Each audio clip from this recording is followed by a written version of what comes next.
Good morning. Welcome to my channel. आज की इस वीडियो में मैं आप लोगों को क्लास 9 का chapter 2 introduction to linear polynomial explain करने वाली हूँ। ये चैप्टर क्लास 9 की नई बुक गणित मंजरी से ली गई है। मैं आपको पहले समझाती हूँ कि पॉलिनोमियल है क्या। पॉलिनोमियल मतलब एन एक्सप्रेशन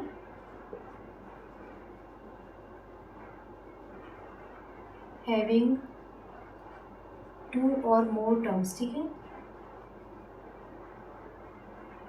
दो या दो से अधिक टर्म्स जिसमें रहते हैं वहाँ पर कहलाता है पॉलिनोमियल। जैसे आपका दिया गया 2x+3, इसमें दो टर्म्स दिए गए हैं। ये पहला टर्म है, ये दूसरा टर्म है। 2x² प्लस 5x प्लस 3, ये आपको तीन टर्म दिए गए हैं। ठीक है, 2x³ plus 9x² plus 5x plus 3, ये आपको चार टर्म्स दिए गए हैं। तो ये नंबर ऑफ टर्म्स हैं, दिख रहे हैं, ये सारे आपको क्या कहलाते हैं, टर्म्स कहलाते हैं। टर्म्स के साथ में ये वेरिएबल किस में है, एक्स में है, तो इसको मैं पॉलिनोमियल इन वेरिएबल एक्स लिखती हूँ। ये आपका इसमें भी पॉलिनोमियल एक्स वेरिएबल का है, तो पॉलिनोमियल इन वेरिएबल एक्स इसको ऐसे लिख सकते हैं। ये भी आपका एक्स है, तो यहाँ पर भी मैं पी एक्स लिख सकती हूँ। मान लीजिए आपको दिया गया 5y³ प्लस 3y प्लस 9, ये भी आपका पॉलिनोमियल है, बट पॉलिनोमियल इन y हो जाएगा ये। ठीक है, उसी प्रकार का आपको 5z का पावर में 4 दिया गया और प्लस 2 दिया गया है, तो ये पॉलिनोमियल इन वेरिएबल z ये हो जाएगा। ठीक है, अभी आप ये देखिए डिग्री डिग्री क्या होता है, मैं ये समझाती हूँ आप लोगों को। जैसे आपका ये पॉलिनोमियल दिया गया है, इसमें वेरिएबल x है, इसका मैक्सिमम पावर कितना है, एक्सपोनेंट यहाँ पे 1 है, तो इसकी डिग्री कितनी हो जाएगी, 1। यहाँ पर देखिए ये आपका वेरिएबल x में पॉलिनोमियल है, यहाँ पे जो वेरिएबल x है उसकी मैक्सिमम डिग्री कितनी है, 2 है, तो इस पॉलिनोमियल की डिग्री कितनी हो जाएगी, 2। इसमें देखिए वेरिएबल x है, इसमें जो मैक्सिमम पावर x के ऊपर में वो 3 है, तो इसकी डिग्री कितनी हो जाएगी, 3। इसकी डिग्री कितनी हो जाएगी, 3। इसकी डिग्री कितनी हो जाएगी, 4। ठीक है, ये मैंने डिग्री समझाया। अब मैं समझाती हूँ आपको कोफिशिएंट क्या होता है। जैसे कि यहाँ पर है 2x प्लस 3, यहाँ पे x का कोफिशिएंट क्या हो गया, 2। यहाँ पर x के स्क्वायर का कोफिशिएंट कितना हो जाएगा, 2। x का कोफिशिएंट कितना हो जाएगा, 5। यहाँ देखिए x³ का कोफिशिएंट कितना है, कोफिशिएंट ऑफ x का क्यूब 2, कोफिशिएंट ऑफ x का स्क्वायर कितना हो जाएगा यहाँ पे 9, कोफिशिएंट ऑफ x कितना हो जाएगा 5। ये जो आपको दिख रहा है यहाँ पे है, यहाँ पर है, ये सारा आपका कहलाता है कांस्टेंट टर्म। ठीक है, कांस्टेंट टर्म। ठीक है, ये कांस्टेंट टर्म है। यहाँ पे देखिए डिग्री कितनी हो जा रही है, 3। इसमें y³ का कोफिशिएंट क्या है, 5। कोफिशिएंट ऑफ y का क्यूब कितना हो जाएगा आपका, ये 5। कोफिशिएंट ऑफ y ये हो जाएगा आपका 3। ठीक है, समझ में आ रहा है ये। तो इस प्रकार से कोफिशिएंट जो है वो उसके साथ जो न्यूमेरिकल वैल्यू लगी हुई है वो आपका कहलाता है कोफिशिएंट। ठीक है, तो मैं आपको एक्सरसाइज 2.1 कराने जा रही हूँ। इसमें पहला क्वेश्चन दिया गया है, ये आपका एक्सरसाइज 2.1 का पहला क्वेश्चन है। Find the degree of the following polynomial. आपको इनका डिग्री बताना है। सॉल्व करना सिखाती हूँ मैं। देखिए पहला क्वेश्चन आपको दिया गया है 2x² माइनस 5x प्लस 3। इसको मैं क्या लिख सकती हूँ, क्योंकि वेरिएबल x है तो मैं इसको लिख सकती हूँ polynomial in variable x is equal to 2x² minus 5x plus 3। ठीक है, अब हम पूछा गया है डिग्री। ठीक, अब आप देखिए वेरिएबल x है, इसका मैक्सिमम पावर कितना है, 2 है, तो इस पूरे पॉलिनोमियल का डिग्री कितना हो जाएगा, 2। ठीक है, क्लियर है ये। चलिए सेकंड करते हैं। क्योंकि यहाँ पे वेरिएबल y है तो I can write this as P y का cube plus 2y minus 1।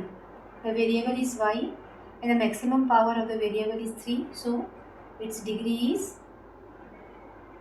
3। Clear.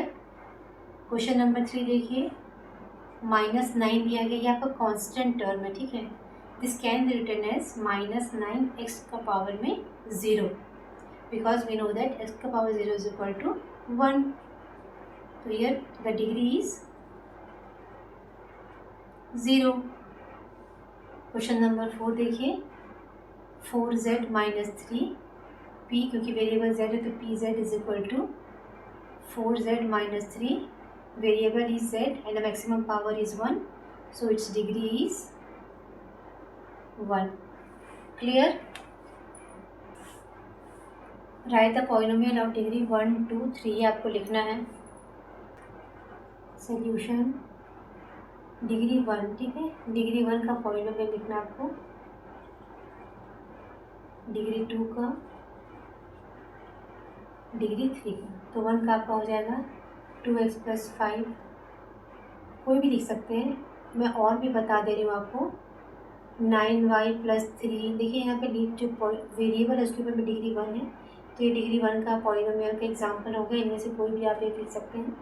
Degree 2 है आपका 2x का स्क्वायर प्लस 3x प्लस 5, देखिए डिग्री 2 है।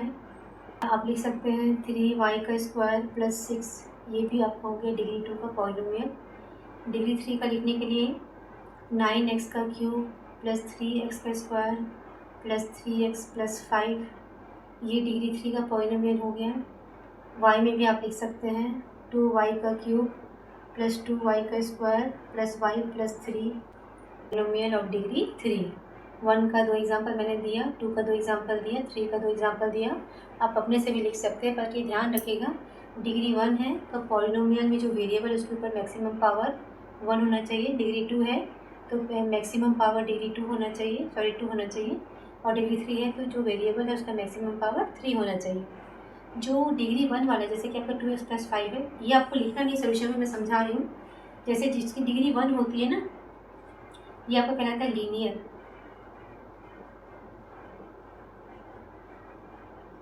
ये आपको कहता है लीनियर पॉलिनोमियल।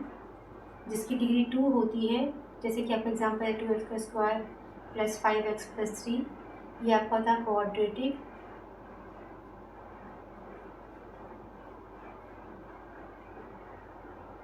जिसकी डिग्री 3 होती है, जैसे ax का क्यूब प्लस by का square plus cx plus d, इस फॉर्म का जो रहता है ये आपका क्या रहता है क्यूबिक। ये जनरल फॉर्म है, वैसे इसका भी लिख सकते हैं ax का square plus bx plus c, इसको मैं लिख सकती हूँ ax प्लस b, ठीक है। ये लीनियर पॉलिनोमियल का जनरल फॉर्म है, ये वाला जो है वो क्वाड्रेटिक का जनरल फॉर्म है, और ये जो है वो क्यूबिक का जनरल फॉर्म है, ठीक है। ये क्वेश्चन नंबर 3 है, what are the coefficient of x का square and x cube in the polynomial this. तो मैं सोल्यूशन बना रही हूँ 3 का। आपको पॉलिनोमियल है P X equal to X का पावर 4 माइनस 3x का क्यूब प्लस 6x का स्क्वायर माइनस 2x प्लस 7, ठीक है। आपको पूछा गया है कोफिशिएंट ऑफ x का स्क्वायर एंड x का क्यूब। कोफिशिएंट ऑफ x का square and coefficient of x का क्यूब, ठीक है। मैंने बताया था कोफिशिएंट क्या होता है, जो न्यूमेरिकल वैल्यू उसके साथ अटैच है वही आपको कहलाता है कोफिशिएंट। जैसे आपको 6x का स्क्वायर दिया गया तो x का स्क्वायर का कोफिशिएंट क्या हो जाएगा 6। आपको x का क्यूब का पूछा गया है तो यहाँ पे x की क्यूब के साथ में क्या न्यूमेरिकल वैल्यू है -3, तो x का क्यूब का कोफिशिएंट क्या हो जाएगा -3 और x स्क्वायर का कोफिशिएंट क्या हो जाएगा 6, ठीक है। यदि मैं आपसे पूछूँ x का कोफिशिएंट कितना है, आप क्या बोलेंगे -2। x का पावर 4 इसका कोफिशिएंट कितना है, इसके सामने कोई नहीं, कुछ वैल्यू नहीं दिया गया, इसका मतलब यहाँ पे 1 है। आपको पूछा नहीं क्या, मैं समझा रही हूँ। x के 4 का कोफिशिएंट कितना हो गया 1 और x का कोफिशिएंट कितना हो जाएगा -2, ठीक है। क्लियर है ना। क्वेश्चन नंबर 4 का सोल्यूशन देखिए, what is the coefficient of z in the polynomial this. ये आपको दिया गया है p in z is equal to 4z का क्यूब प्लस 5z का स्क्वायर माइनस 11। अब हमको पूछा गया z, अब यहाँ पर तो z है ही नहीं, अब क्या करेंगे, इसको हम लोग कैसे लिख सकते हैं 4z का क्यूब प्लस 5z का स्क्वायर। क्योंकि z नहीं है तो मैं यहाँ पर लिख सकती हूँ प्लस 0z माइनस 11, ठीक है। z के साथ मैंने 0 लगा दिया, तो आपको क्लियर हो गया। अब z का कोफिशिएंट कितना हो गया, सही है 0। So coefficient of z is equal to 0। समझ में आ रहा है ना। ये आपका क्वेश्चन नंबर 5 है, इस एक्सरसाइज का लास्ट क्वेश्चन है, what the constant term of polynomial 9x का क्यूब प्लस 5x का स्क्वायर माइनस 8x माइनस 10। आपको पूछा गया ये जो पॉलिनोमियल है इसका कांस्टेंट टर्म क्या है। तो मैंने आपको बताया कांस्टेंट टर्म किसको कहते हैं, वो टर्म जिसमें कोई भी वेरिएबल नहीं है। इसका मतलब यहाँ पे आपका कितना हो जाएगा, -10। चलिए मैं सॉल्व करना सिखाती हूँ। 9x का क्यूब प्लस 5x का स्क्वायर माइनस 8x माइनस 10। तो constant term means term without any variable, here it is -10। आप लिख लीजिए constant term is equal to -10। ठीक है, तो ये मेरा लास्ट क्वेश्चन था इस एक्सरसाइज का। तो आज हम लोग क्या क्या पढ़े, थोड़ा सा एक बार इसको देख लेते हैं। हम लोग पढ़े क्या, पॉलिनोमियल। आप लोग समझ गए होंगे कि अब पॉलिनोमियल क्या होता है। ठीक, पहला चीज़ पढ़े। सेकेंड में हम लोग पढ़े लीनियर पॉलिनोमियल किस टाइप का होता है, ax plus B. Quadratic polynomial कैसा होता है, ax का square plus bx plus c form का। क्यूबिक पॉलिनोमियल होता है ax का क्यूब प्लस bx का square plus cx plus d form का होता है। डिग्री हम लोग पढ़े, इसकी डिग्री कितनी हो जाएगी, लीनियर की 1, क्वाड्रेटिक की 2, क्यूबिक की 3। ठीक है, ये डिग्री। फिर हम लोग पढ़े कोफिशिएंट क्या होता है। कोफिशिएंट क्या होता है, जैसे यहाँ पे x का कोफिशिएंट पूछा गया है तो a, एक्स स्क्वायर का कोफिशिएंट a है, x का कोफिशिएंट b है, c आपका कांस्टेंट टर्म है।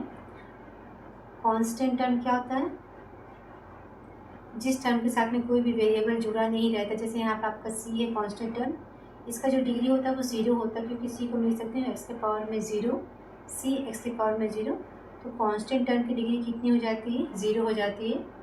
ठीक है, ये सब हम लोग आज इस चैप्टर में या इस चैप्टर की इस एक्सरसाइज में आज हम लोग यही सब चीज़ पढ़े हैं। ठीक है, तो आई होप आप लोगों को समझ में आया होगा।